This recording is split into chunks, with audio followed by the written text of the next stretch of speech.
Je n'ai jamais pensé que je finirais par travailler chez Sterling Corp, l'une des plus grandes entreprises de technologie de Seattle.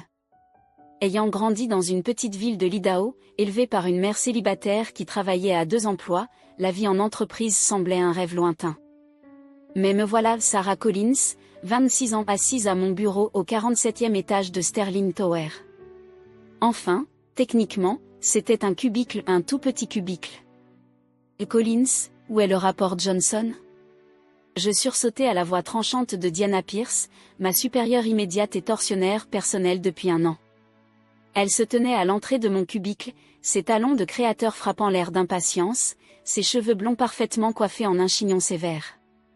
Je l'ai envoyé il y a 10 minutes, mademoiselle Pierce, répondis-je, affichant mes emails envoyés. Il devrait être dans votre boîte de réception. Les sourcils parfaitement dessinés de Diana se froncèrent. Je ne le vois pas, renvoie-le. Et corrige les marges cette fois-ci, elles sont atroces. Les marges étaient exactement comme elle les avait spécifiées dans ses 3 derniers mémos concernant la mise en forme correcte des documents, mais je savais qu'il valait mieux ne pas discuter. Et tout de suite, mademoiselle Pierce. Alors qu'elle repartait, j'entendis les murmures provenant des cubicles voisins. Tout le monde savait que Diana avait une dent contre moi, mais personne ne savait pourquoi. Peut-être à cause de mes vêtements de solde Target parmi leurs costumes de créateur. Peut-être à cause de mon diplôme d'une université publique parmi leurs diplômes de la Ivy League. Ou peut-être que certaines personnes avaient juste besoin de quelqu'un sur qui regarder de haut pour se sentir mieux dans leur peau. Ne la laisse pas t'atteindre, murmura Maria depuis le cubicle voisin. Elle était l'une des rares amies que je m'étais faite ici, une autre étrangère dans cette jungle corporative. Elle est juste en colère parce que Roberts a complimenté ta présentation lors de la réunion du matin. Je parvins à sourire faiblement, mais mes mains tremblaient alors que je renvoyais le rapport. Un faux mouvement, la moindre erreur, et Diana aurait l'excuse qu'il lui fallait pour me licencier. Je ne pouvais pas perdre ce travail, pas avec les factures médicales de ma mère qui s'accumulaient chez nous. Les heures suivantes passèrent dans un tourbillon de feuilles de calcul et de mails passifs-agressifs de Diana. À 18h, le bureau était presque vide, mais je restais toujours à mon bureau, vérifiant une présentation pour la réunion avec le client de demain. « Tu es encore là, Collins ? Pas de plan pour ce vendredi soir ?» La voix moqueuse de Diana me fit sursauter. Elle se tenait là, son sac de créateur à la main, clairement prête à partir. « Je termine juste la présentation Wilson, répondis-je, essayant de garder ma voix calme. Elle examina sa manucure. « Et n'oublie pas la fête de bureau de demain. La présence est obligatoire. Essaie de porter quelque chose de convenable cette fois. » Mes joues chauffèrent en repensant au déjeuner de l'équipe du mois dernier, où elle avait commenté bruyamment mon sens de la mode des magasins discount devant tout le monde. Après son départ, je m'affaissai dans ma chaise, luttant contre les larmes. La fête de bureau, une autre occasion pour Diana de rappeler à tout le monde que je n'appartenais pas à son monde. Journée difficile ? La voix douce me fit sursauter. Une jeune femme se tenait près de mon cubicle, quelqu'un que je n'avais jamais vu auparavant. Elle semblait avoir mon âge, avec de chaleureux yeux bruns et un sourire amical. Ses vêtements étaient simples, un jean, un pull et des ballerines confortables, la faisant se démarquer des habituels costumes puissants de Sterling Corp. « Je suis Emma, dit-elle, s'asseyant décontractée sur le bord de mon bureau. Je viens juste de commencer au marketing aujourd'hui. » Sarah Collins, répondis-je, essuyant rapidement mes yeux. « Bienvenue chez Sterling Corporation. » Merci. Elle jeta un coup d'œil à mon écran d'ordinateur. La présentation Wilson ? Je hochai la tête tristement. Mon patron veut qu'elle soit parfaite pour la réunion de lundi. Là, Diana Pierce. Les yeux d'Emma brillèrent. J'ai entendu parler d'elle. Elle a une sacrée réputation. C'est une façon de le dire, répondis-je, me détendant malgré tout. Il y avait quelque chose chez Emma qui la rendait facile à aborder. Eh bien, tu veux aller prendre un café ? Je connais un super petit endroit à 2 pas. On dirait que tu pourrais faire une pause. Je fis une pause, regardant mon écran. La présentation sera toujours là dans 1 heure, dit Emma doucement. Là, allez, c'est moi qui invite. Il y avait quelque chose dans sa voix qui me fit hocher la tête. Prenant mon manteau, je la suivis jusqu'à un café cosy que j'avais passé 100 fois mais jamais osé entrer. Autour de latte fumante, Emma s'avéra être une excellente auditrice. Avant que je ne m'en rende compte, je lui racontais tout, ma vie dans la pauvreté, la maladie de ma mère, mon arrivée à ce poste, et le harcèlement constant de Diana. « Pourquoi ne pas la signaler ?» demanda Emma, remuant pensivement son café. Je ris amèrement. « À qui ?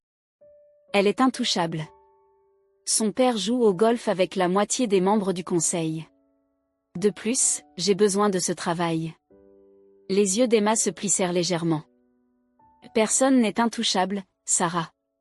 Fais-moi confiance. » Il y avait quelque chose dans son ton qui me fit la regarder plus attentivement, mais elle changea rapidement de sujet, me demandant des informations sur mon travail au marketing. Quand nous quittâmes le café, je me sentais plus légère d'une manière ou d'une autre. Emma avait cet effet, rendre les problèmes plus gérables rien qu'en écoutant. « On se voit à la fête demain ?» demanda-t-elle en nous séparant. Je grimaçai. « Malheureusement. Je dois d'abord trouver quelque chose de convenable à porter. » Le sourire d'Emma devint mystérieux. « Ne t'inquiète pas pour ça. Sois juste toi-même. Parfois, les choses finissent par s'arranger. » J'aurais dû savoir à ce moment-là qu'Emma n'était pas qu'une simple nouvelle employée. J'aurais dû remarquer comment le gardien de sécurité s'était redressé en la voyant passer ou comment elle naviguait dans le bâtiment avec la confiance de quelqu'un qui le connaissait depuis des années. Mais je ne l'ai pas fait. J'étais trop préoccupée par le fait de survivre à une autre journée dans le monde de Diana. Le soir suivant, je me tenais devant le miroir de mon appartement, essayant de faire en sorte que ma seule robe élégante ait l'air plus chère qu'elle ne l'était. La fête de bureau se tenait au The Vista, l'un des restaurants les plus exclusifs sur les toits de Seattle, une autre occasion pour Diana de me rappeler que je n'avais pas ma place ici. Mon téléphone vibra avec un message d'Emma. « Ne sois pas nerveuse. Ce soir va être intéressant. » Je ne savais pas alors à quel point elle avait raison.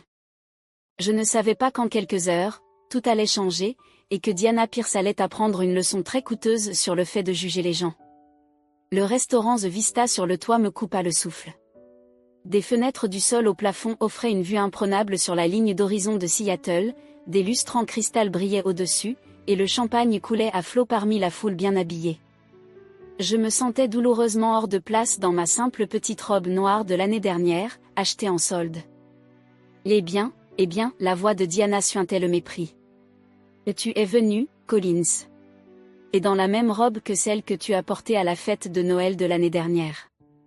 Comme c'est économique de ta part. » Elle se tenait avec un groupe de cadres supérieurs, tous souriant à son commentaire. Sa propre robe coûtait probablement plus que 3 mois de mon salaire. « Merci de l'avoir remarqué, mademoiselle Pierce, réussis-je à dire, serrant fermement mon verre d'eau. Je ne pouvais pas me permettre de perdre mon calme, pas ici, pas maintenant. Tu sais, continua Diana à voix haute, manifestement ravie de son public, certaines personnes ne comprennent tout simplement pas la culture d'entreprise. Elles pensent qu'elles peuvent venir de leur petite vie de province et s'intégrer dans une entreprise comme Sterling Corporation. Elle me scruta de haut en bas de façon significative. Mais la classe et le raffinement ne s'achètent pas chez Target, n'est-ce pas? Des rires éclatèrent dans son groupe. Mon visage brûlait d'humiliation. Je devrais aller vérifier la présentation Wilson, murmurai-je, me tournant pour partir.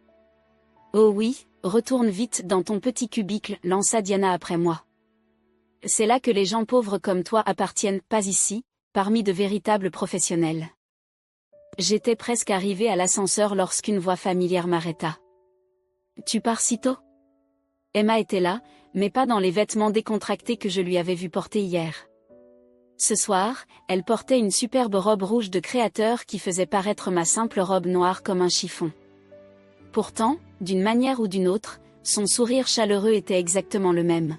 « Je n'ai pas ma place ici, murmurai-je, luttant contre mes larmes. En fait, les yeux d'Emma étincelaient de malice, tu as plus ta place ici que la plupart. Viens avec moi. » Avant que je ne puisse protester, elle passa son bras sous le mien et me mena à nouveau dans la soirée. Diana était toujours en train de tenir sa cour près des fenêtres, racontant ce que je supposais être encore plus de blagues à mes dépens. Mademoiselle Pierce, appela Emma d'une voix claire. La pièce se tut soudainement. Diana se tourna, son sourire bien rodé se figeant lorsqu'elle aperçut Emma. « Je suis désolée, vous êtes... » Emma Sterling, répondit calmement ma nouvelle amie. « Bien que vous me connaissiez probablement mieux en tant que fille de Robert Sterling. Vous savez, votre PDG. » Le verre de champagne dans la main de Diana glissa et se brisa sur le sol. Personne ne bougea pour le nettoyer. Ils étaient tous trop occupés à fixer Emma, choquée. Je la fixais aussi. Emma Sterling. L'Emma Sterling. Héritière de Sterling Corp est notoire pour avoir travaillé incognito dans différents départements pour apprendre les rouages de l'entreprise. Mademoiselle Sterling, le visage de Diana était passé d'une expression arrogante à un pâle maladif en quelques secondes. Je n'avais aucune idée que vous étiez, je veux dire, nous ne nous attendions pas à. Et évidemment, la voix d'Emma était glaciale. J'ai passé le mois dernier à observer divers départements, Mademoiselle Pierce, à connaître nos employés, leurs forces, leurs défis, les yeux d'Emma se durcirent, et leurs harceleurs. Le silence dans la pièce était assourdissant. J'ai vu comment vous traitez les personnes que vous considérez comme inférieures, continua Emma. Particulièrement Sarah Collins, l'une de nos jeunes analystes marketing les plus prometteuses. Saviez-vous que ces propositions de campagne ont augmenté notre engagement sur les réseaux sociaux de 47% ce trimestre? Ou étiez-vous trop occupé à critiquer ses vêtements pour remarquer son travail? La bouche de Diana s'ouvrit et se referma comme un poisson hors de l'eau. Je maintenais juste des standards professionnels. Des standards professionnels? Le rire d'Emma était perçant. Parlons de standards professionnels, Mademoiselle Pierce.